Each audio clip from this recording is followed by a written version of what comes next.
He's back! We're discussing the latest Dallas Goedert news, plus the additional free agent signings since last Wednesday, and an Eagles Super Bowl champion calls it a career. Without wasting any more time, let's dive right into it.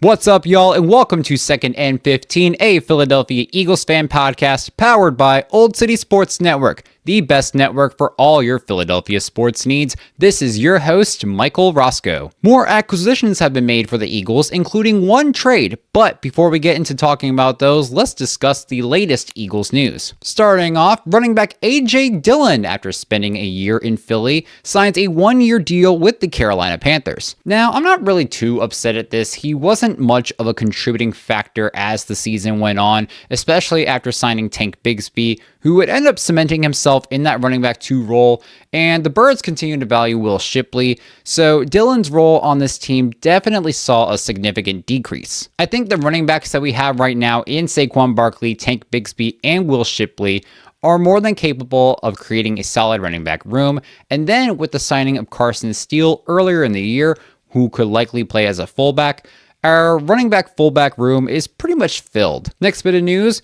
I know I said one Eagle called it a career. We actually have 2 former Eagles that end up calling it a career. So first, it was announced Monday afternoon that former Eagles cornerback and Super Bowl champion Darius Slay calls it a career, announcing his retirement. Last season, he played with, then was released from the Pittsburgh Steelers, then picked up by the Buffalo Bills shortly after. However, it seemed like Slay didn't want to be in Buffalo as he didn't report there, and then over the weekend, he made a public statement saying that he wouldn't take calls from any other team except Philadelphia. Obviously, it looks like either Philadelphia never reached out, or they did, but them and Slay couldn't come up with some type of agreement.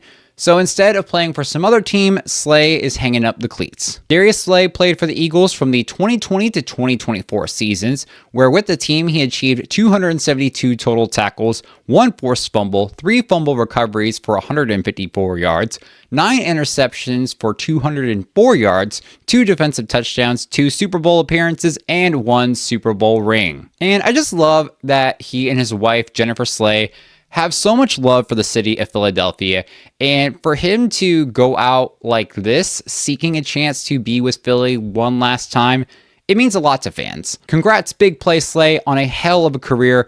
Philly will always have love for you, and good luck in this next chapter of your life. The other former Eagle to retire was announced Wednesday as former Eagles running back and giant killer Boston Scott announced his retirement from the NFL. Primarily serving in a backup-like role with the Eagles for about 6 seasons, Scott had 302 carries for just under 1,300 yards and 16 touchdowns. Drafted in the 6th round of the 2018 NFL Draft, he was originally actually drafted to the New Orleans Saints. However, in his rookie year, I think he was waived right at the beginning of the season, then put on their practice squad. Then about 4 months later, the Birds claimed him off the Saints practice squad, and the rest is history. Now, it took him a little bit, nearly a year or so, to get things going with the Birds to earn a continuous active roster spot and a role with the Birds run game. He had a Darren Sproles-like stature at only 5'6", but 203 pounds. While he may have been the smallest guy on the field, to the New York Giants, it was like David versus Goliath out there. Scott, when on the team, was a fan favorite, earning the nickname Giant Killer, as his best games were typically against the New York Giants. 10 of his 17 total career touchdowns, because he had 1 receiving touchdown to the 16 running touchdowns, are against the Giants. And this is along with 422 of his 1,295 rushing yards, which is about 32% of his total yardage. Sporting the number 49 jersey until being called up to the active roster, when you saw that number 35 jersey come into a game against the Giants, you knew you were getting something good. After his departure from the Eagles, he spent time in LA and Pittsburgh bouncing off practice squads and not taking a snap in an NFL regular season game in 2 years. Nonetheless, Scott is a fun player to watch and has come in clutch for the Birds when it was needed the most. Congrats 3-5 on a good career, and good luck to you for what's next. All right, last bit of news before we go into the latest acquisitions. Dallas Goedert remains an Eagle. After all this speculation about trades during the regular season, the postseason talks of the Birds being interested in guys like Isaiah Likely or David Njoku, 2 pushed back void dates, and more, it was announced over the weekend that Dallas Goedert will remain an Eagle as he agrees to a 1-year deal worth $7 million, which included a $4.25 million signing bonus. And this is something that a lot of fans, including myself, I believe were hoping for, because it wouldn't have made any sense really to let him walk. Now, despite his injury history, that we all know, as he, on average, has missed about 3.5 games per season due to various injuries. Regardless of that, though, he has been a very, very productive tight end for this Eagles team. He averages around 585 yards and 7 touchdowns per season, which is great considering that a solid tight end is believed to average about 3 to 6 touchdowns for an entire 17-game season, according to Sumer Sports. Now, if the Birds didn't keep Goedert, they would have endured a $20 million dead cap hit, with all the potential extensions that could happen over the next few seasons. That would have made things a lot more difficult for the Birds. Goedert was one of the best tight ends in the league last season with 11 touchdowns, and it's completely obvious that when healthy, that's the key, when healthy, his level of talent is fantastic and is consistent. Plus, considering that our remaining tight end depth are either truly just blockers or pass catchers, having Goedert be that expert hybrid tight end is essential for the success of this team's offense. All in all, I love that the Birds were able to keep Goedert in Philly, and hopefully we can have a repeat of his success from last season in this new offensive scheme. All right, our last topic of the week is the latest Philadelphia Eagles acquisitions. Last week, we talked about players who departed, such as Reed Blankenship, Jalen Phillips, and Nakobe Dean. We also talked contract restructures with guys such as Michael Carter and Grant Calcaterra, and then finally the acquisitions of players such as Johnny Munt and Riq Woolen. Since then, the Eagles have acquired 3 more players from free agency, as well as 1 from a trade. Let's talk about who they are and what we think of these moves. We're going to start off with cornerback Jonathan Jones. After spending 9 years in New England and 1 in Washington, cornerback Jonathan Jones signs with the Eagles on a 1-year deal. I hope, though, this doesn't turn into like another Jacorian Bennett-like situation. I don't hate the signing, but I don't love it either. Obviously, I really don't see him in competition for a starting position, especially with the signing of Riq Woolen in the NFL draft still to come, not to mention you got Quinyon Mitchell and Cooper DeJean in the mix, but rather I see Jones as a depth player with significant starting experience who can come in relief if needed. Maybe even push some guys like Bennett or Ringo down on the depth chart, but we'll just have to wait and see. All right, next acquisition we'll talk about is edge rusher Arnold Ebiketie. After letting one edge rusher go to the Falcons let one come to us. The Birds signed edge rusher Arnold Ebiketie to a 1-year deal worth $7.3 million with $4.3 million of that guaranteed. Ebiketie was drafted in the 2nd round of the 2022 NFL Draft, and in 4 seasons, he's logged a total of 129 tackles, 16.5 sacks, 4 forced fumbles, 1 fumble recovery, and 6 pass deflections. Now, I think this is like a low-key solid signing, both financially and for the type of player that we get. There was a dip in his production last year, though, as he lost snaps to Jalen Walker, Leonard Floyd, and James Pierce Jr.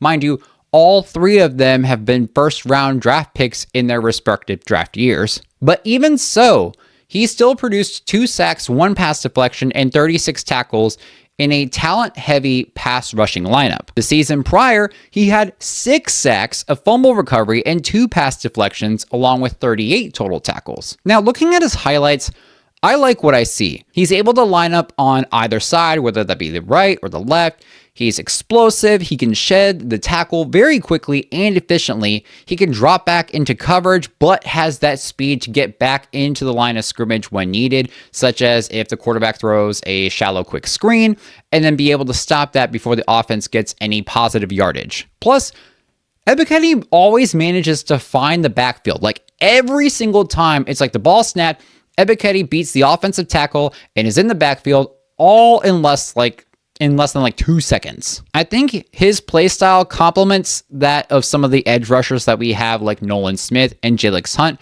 which altogether will make a solid rotational pass rushing group that is just going to be a nightmare for quarterbacks. Ebiketie, he's able to handle his own no matter who's trying to block him, whether that be a wide receiver, a tight end, or an all-pro right tackle. We may not have gotten a Trey Hendrickson or Max Crosby type of player, but I think we get a diamond in the rough who will likely see more snaps than he saw last year and has valuable upside for this edge rusher group on a team-friendly deal. I think this is a great signing by Howie. Next, we're going to talk about wide receiver Marquise Hollywood Brown. It was announced on Tuesday that the Birds signed wide receiver Hollywood Brown to a one-year deal worth up to $6.5 million. A former first-round pick from the 2019 NFL Draft, Hollywood joins his fourth team in his career after playing for Baltimore, Arizona, and most recently, Kansas City. During the 2025 season, he played 16 games where he caught 49 passes for 587 yards and 5 touchdowns. Now, he hasn't had the best past couple of seasons, including the one where he suffered a season-ending injury after only playing 2 games during the 2024 season. I know what a lot of people are thinking, or at least were thinking when this report originally came out. They see the signing and they think AJ Brown is just out the door, which is not the fucking case. Hollywood Brown is like, what, 5'9" and 180 pounds, while AJ Brown is 6'1", 226. That's not an equal replacement by any means. To me, this signing means Hollywood becomes a faster and higher producing wide receiver 3 replacement for Jahan Dotson, who scored 4 less touchdowns than Hollywood last year. Although I do think that if our offensive play calling wasn't a steaming pile of dog shit, Dotson could have had a more productive season. I think this signing of Hollywood Brown opens up a lot of possibilities for Jalen Hurts and this new Eagles offensive scheme that they're dialing up under Sean Mannion. Plus, there's already a good relationship between Hurts and Hollywood, considering Hollywood publicly stated that Jalen Hurts is one of the best deep ball passers in the league, which, speedy receiver, great deep ball passer, recipe for success. I think this is a positive signing. He can line up outside or in the slot.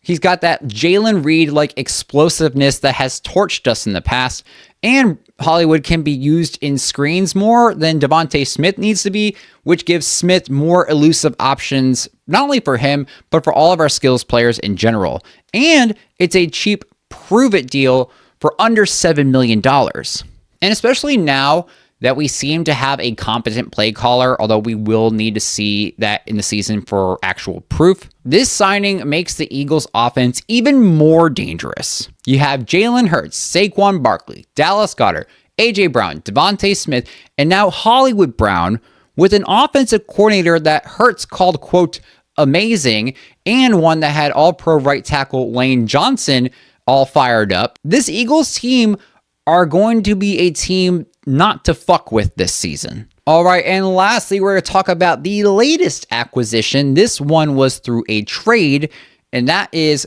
quarterback Andy Dalton. On Wednesday afternoon, it was reported that quarterback Andy Dalton was traded to the Philadelphia Eagles in exchange for a 2027 7th-round draft pick, which I'm sure Howie will somehow utilize as leverage for future draft pick trades, something like that. He'll somehow flip that shit into like a 3rd-round pick. I don't know how, but I wouldn't be surprised if he did. The 38-year-old quarterback was drafted to the Cincinnati Bengals all the way back in 2011. Since then, he's thrown for 39,792 yards, 254 touchdowns, and 151 interceptions. Additionally, he has 487 carries for just over 1,500 yards and 22 touchdowns on the ground. He will spend his 16th season on his 6th NFL team. And I know what y'all are thinking. Why the fuck did we make this trade? And part of me wonders this too. I think the biggest thing is that he is known for being just like a fucking turnover machine. When you look at all of his stats, he is averaging 10 interceptions per season. That's just interceptions. I haven't even factored in fumbles yet.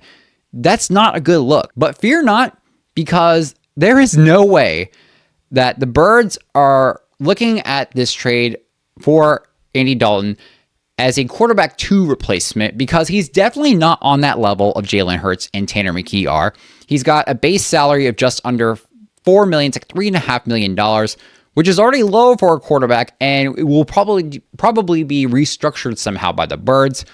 There shouldn't be a reason to believe that he will directly back up Jalen Hurts, despite what I've seen from some fans on social media and even some like expert podcasters. A lot of them are thinking that they trade for Andy Dalton and we're just going to trade Tanner McKee. And I just don't think that that is the case. And if that did happen, I think it would be a dumb move by the Philadelphia organization. And people that think that, I think y'all might have forgotten that our quarterback 3 from last season, Sam Howell, he left to go for the Cowboys on a 1-year deal in free agency. So we're in need of an emergency quarterback.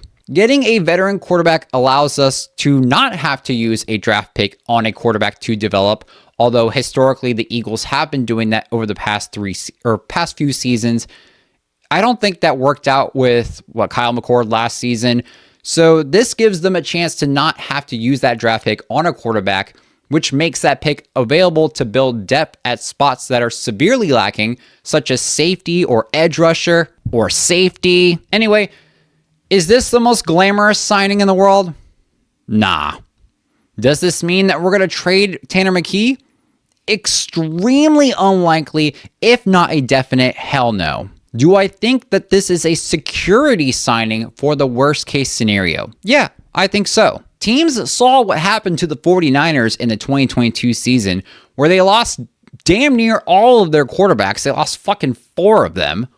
Having that third quarterback available, and one who's got tons of NFL experience at that, is a vital asset to any team, even if it is Andy Dalton. So that's what I think.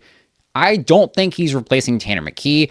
I don't think he'll be used as leverage for something later in the season. I think that this is just simply a replacement for a quarterback 3 that we lost in free agency. All right, y'all, that is it for this week's episode. Thank you all for joining us. Don't forget to like, subscribe, or follow on YouTube, X, Instagram, Facebook, and TikTok by searching at 2nd and 15 or by the full name 2nd and 15, a Philadelphia Eagles fan podcast. You can also find the audio for each and every single episode releasing Thursday mornings on Spotify, Apple Podcasts, Amazon Music, Player FM, Pocket Casts, Deezer, or wherever you get your podcasts, with the video uploading to YouTube later that same day. This episode, 2nd and 15, and Olde City Sports Network are brought to you by Iron and Steel Threads. Check out ironsteelthreads.com if you are a big hockey fan to check out some hockey apparel today.